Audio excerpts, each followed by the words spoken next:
ஒரு பள்ளி மாணவன் இருந்தான். நல்ல சுட்டி, கொஞ்சம் முரடு. அவனுக்கு எப்படியாச்சும் கிளாஸ் லீடராகணும்னு ஆசை. ஆனா ஸ்கூல்ல அவனை யாருக்குமே பிடிக்காது. பட்டு பட்டு பட்டுன்னு கை நீட்டிடுவான். சொல் நரது கேட்டு நடக்க மாட்டான். தனக்கு எல்லாமே தெரியும்னு இருப்பான். ஆனா வாத்தியார்களை கவர்வதில கெட்டிக்காரன். அவன் நினைச்ச மாதிரியே கிளாஸ் லீடரும் ஆயிட்டான். இவன் சொல்றதுதான் யாருமே கேட்க மாட்டாங்களே.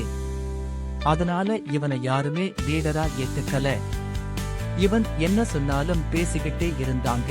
ரொம்ப மனவேதனையோட அப்பா கிட்ட நடக்கிறத சொல்லி அழுதான்.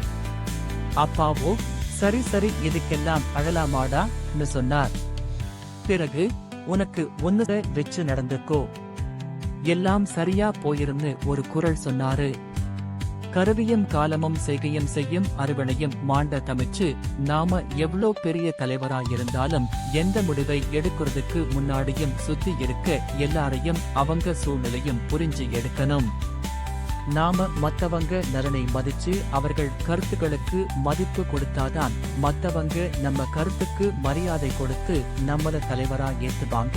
மத்தவங்க நம்மள மதிச்சாதான் நாம தலைவர், இல்லாட்டி நாம ஒண்ணுமில்லன்னு சொன்னாரு. அடுத்த நாள்ல இருந்து எல்லார்கிட்டையும் அன்பா அவங்களை புரிஞ்சு மதிச்சு நடந்தான். இப்ப எல்லாரும் அவன் வார்த்தைக்கு மரியாதை கொடுத்து கேட்கிறாங்க.